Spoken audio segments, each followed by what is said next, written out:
Hello guys, what's going on and welcome to the Road End Podcast. I am Ben and today we're going to start what is going to be the first of many videos coming onto the channel all across the summer transfer window to keep you guys informed with all the latest Liverpool transfer rumours and updates. Now, of course, the transfer window doesn't officially open until June the 14th, but we are aware that Liverpool and many other clubs are going to try and get, business and deals done as soon as possible so that when that window opens, the deals can go straight through. So any Liverpool news and updates we will bring to you guys on YouTube. And we've got a lot to get through today, so without any further ado, let's get straight into the video. Now, we're going to go back to yesterday's transfer news just very briefly. There's two stories I want to talk about from yesterday. Liverpool are supposedly interested in Bryan Mbeumo, the Frenchman at Brentford, the right forward. And, apparently he's ready to join a club the size of Liverpool. And this is an interesting one because we obviously don't fully know the future of Mohamed Salah. I know he tweeted a few weeks ago that he's determined to fight next season for trophies. And when Salah speaks like that, you'd like to think, that is him saying that he's going to be here and he's going to fight next season. But beyond next season, we don't know what the plan is. Is Mohamed Salah going to sign a new contract? Is he going to leave on a free transfer? We don't know. So I wouldn't be surprised if we sign another right forward this summer just to sort of prepare for when that time comes where Salah does depart Liverpool. And I personally want him to stay for as long as possible. I don't believe that he's anywhere near as bad as people make out, especially, with how much he can still offer this football club. I think it's crazy the way people talk about Mohamed Salah. But, I wouldn't be surprised if we sign another right forward.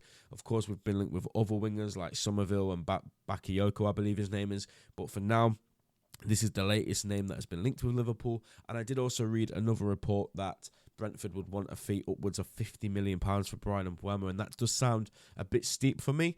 But we will see as more develops on this story. We will, of course, bring it to you guys. But what would you think if Liverpool signed Bryan Mbeumo? Please let me know in the comments down below. The second story I want to bring to you guys is also from yesterday or the day before, and it is Alan Varela of Porto. Now, we know Liverpool like a good old Porto link. Sorry, not a good old Porto link. We know Liverpool like a link with Liga NOS. Obviously, we signed Luis Diaz, we signed Darwin Núñez. We've been linked with many, many other players. Enzo Fernandez at one point. I think last season it was Florentino Luis. But this season, it looks like the Portuguese link is Alan Varela of FC Porto. Now, this is a player that has also been linked with us in seasons gone before. I think I've seen this guy mentioned like 2 summers in a row now, and he never seems to get that move.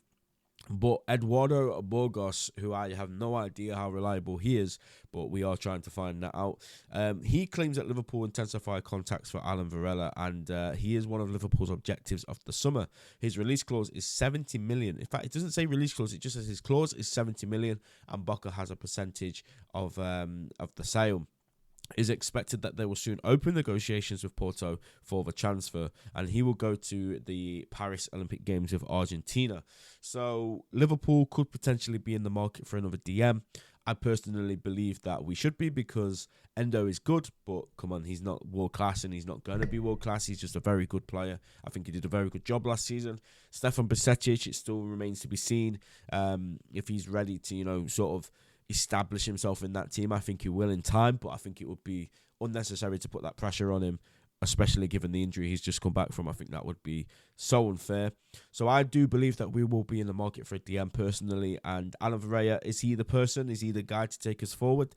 I don't know. But he's still kind of young, and apparently he has a lot of potential, and he could get to that top level. But it's interesting, isn't it? We keep seeing these Portuguese league links every single summer now, and I've seen mixed opinions on this one. A lot of people seem to think that this would be a good transfer for us, and a lot of people say stay clear of the Portuguese link for now. Again, let me know what you guys think. Should we be all over Alan Varela? Let me know in the comments down below. Now, moving on to today's news, 2 potential outgoings for Liverpool. Caoimhin Kelleher, of course, many times we've spoken about him potentially leaving the club, and it looks like his mind is set because Paul George reports that Caoimhin Kelleher has indicated he wants to play regular football next season.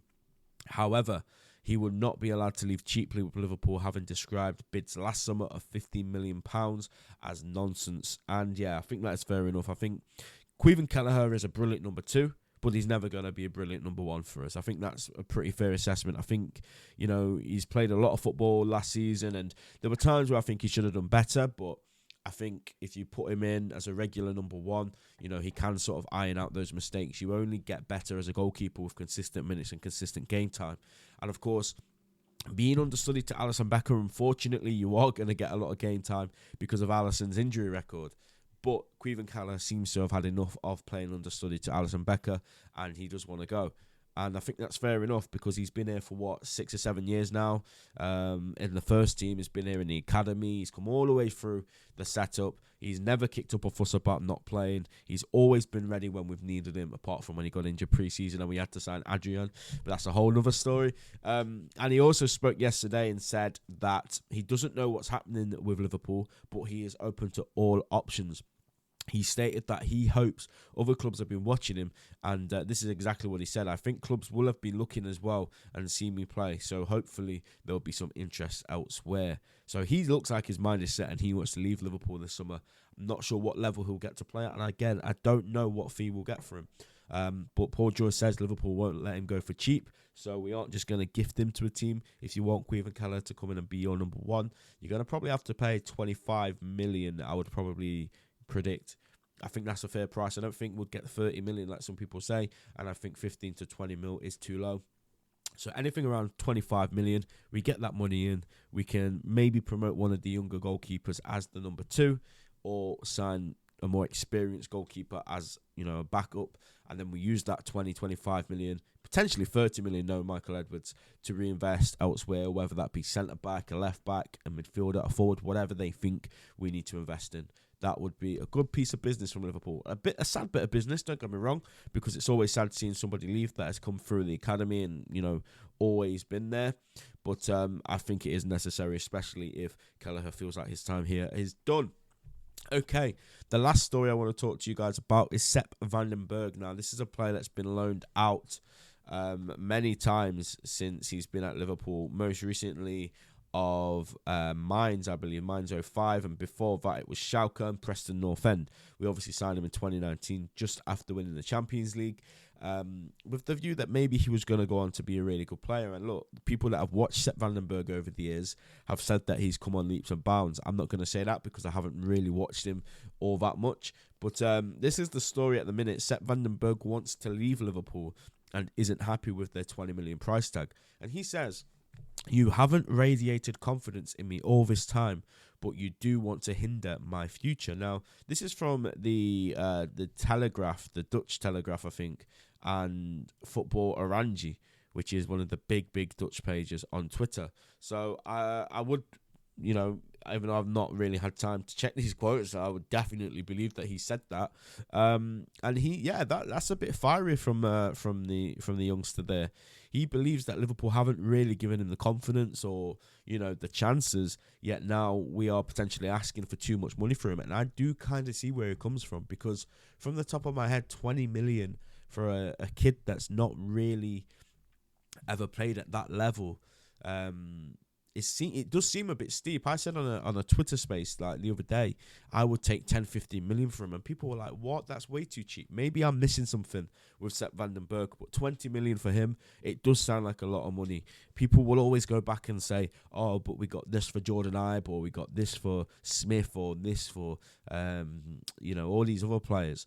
But yeah, it's interesting because we just don't know what's going to happen in the market. We don't know how often it changes. But I just personally believe 20 million for Sepp Berg, it does sound quite steep. But he has been playing first team football all over. He's been playing it for Mainz. He's been playing it for Schalke. And Preston North End, he made 61 appearances on loan, which is quite a lot, to be fair. So, are Liverpool within their rights to demand that sort of money for Sepp Berg? With Michael Edwards coming back into the frame and Richard Hughes obviously working as the sporting director now, it wouldn't surprise me, to be honest, if we did get that much money, because they are the kings. Well, Michael Edwards is the king of getting maximum money for these kind of players. So, yeah, it wouldn't surprise me. at all if we did get that much money. But let me know what you guys think. Would you keep Sepp Berg if he was willing to stick around and be fifth choice, or do you think we should just flip him in the market and try and make some profit? Let me know what you guys think in the comments down below. Let me know what you think of the quotes that he said, that he's come out and stated that Liverpool haven't had any confidence in him. And just let me know where you see his future. Okay, guys, that is all for now. If any major Liverpool transfer news does break from a reliable source between now and the next time we upload, we will do a special video on it. Obviously, it is also Arne Slot's first day officially as the Liverpool head coach. So if he drops an interview later today, I will make a video reacting to that video. But please make sure you smash the like button, subscribe to the channel, stick around because we're going to be uploading quite regularly, especially across the summer transfer window as soon as it officially opens, and then going into pre-season, and then of course the season. Big things happening on this channel, guys. Make sure you stick around, like, subscribe, turn your notifications on, and we will see you next time.